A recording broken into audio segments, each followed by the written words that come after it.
রাত 12টা বাজলেই আমাদের second anniversary. তো আমি তর্পণকে একটা ছোট্ট সারপ্রাইজ দেবো। তো তার জন্য আমি এখন আমার ঘরটাকে একটু সাজাবো। তো তোমাদের সাথে সেটাই আমি শেয়ার করে নিচ্ছি। আমি কয়েকটা জিনিস অনলাইনে অর্ডার করেছিলাম যে এইভাবেই সাজাবো এবার।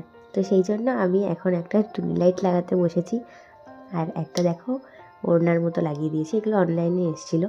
তো কি সুন্দর লাগছে না দেখতে। তারপর কয়েকটা বেলুন ফুলিয়ে নিলাম। আর এই বেলুনগুলো না এত সুন্দর দেখতে, আর এই রেডগুলো দেখো কত কিউট না।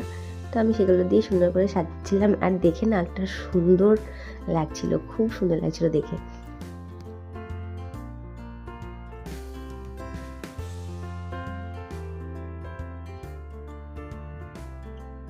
তারপরে দেখো কত সুন্দর লাগছে না দেখতে, ঘরটাই যেন বদলে গেছে।